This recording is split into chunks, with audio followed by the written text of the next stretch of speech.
நேர்மை. இலுப்பூர் என்ற ஊரில் ராமன், சோமன் என்று இரு நண்பர்கள் இருந்தனர்.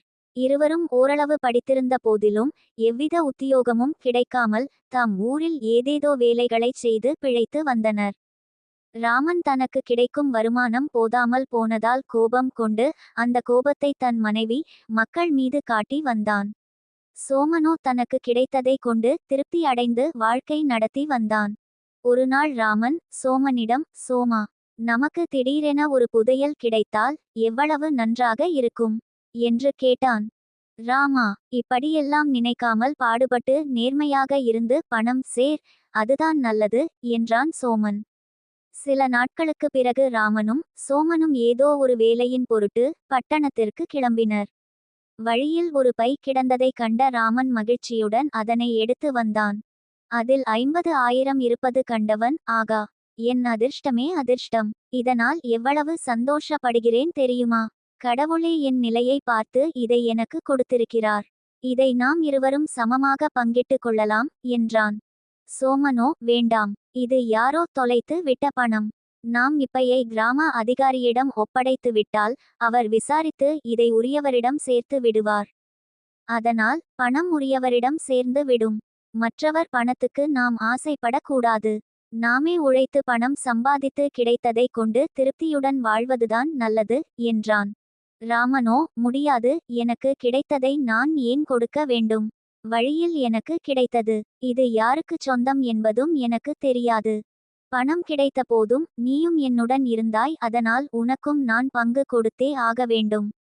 அதனால் நீ பாதி பணத்தை வாங்கிக்கொள் என்று 25,000 அவனது பையில் திணித்தான். சோமன் பதில் பேசாமல் இருந்தான். ராமன் பட்டணத்திற்கு சென்று தன் மனைவிக்கும் குழந்தைகளுக்கும் துணிகளை வாங்கினான். சோமன் எதுவும் வாங்கவில்லை.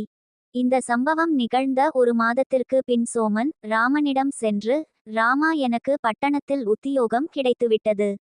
நான் அதை ஏற்கப் போகிறேன் என்றான். அதை கேட்டு ராமன் ஆச்சரியப்பட்டு, உனக்கு எப்படி இந்த வேலை கிடைத்தது என்று கேட்டான். சோமனும், நீ கண்டெடுத்த பணத்தில் எனக்கு பாதி பணத்தை கொடுத்தாயே, நினைவில் இருக்கிறதா? அதோடு என் மனைவி கொஞ்சம் கொஞ்சமாக சேர்த்து வைத்திருந்த 25,000 சேர்த்து நம் கிராம அதிகாரியிடம் கொடுத்து நடந்தை கூறினேன். மீதமுள்ள 25,000 நானே சம்பாதித்து அவரிடம் கொடுத்து விடுவதாகவும் கூறினேன். அந்த அதிகாரியும் நான் சொன்னதை கேட்டு மகிழ்ந்து போனார்.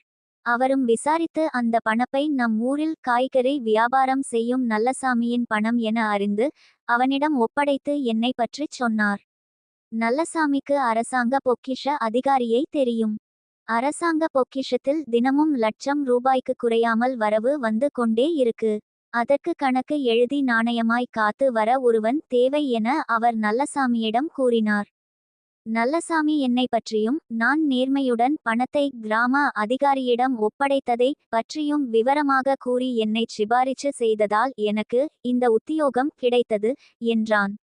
அப்படியானால் என்னை விட்டு விட்டு நீ மட்டும் பட்டணத்திற்கு போக போகிறாயா என்று பெருமூச்சு விட்டவாறே கேட்டான் ராமன். சோமனும், இல்லை, உன்னையும் கூட்டிக் கொண்டுதான் போக போகிறேன்.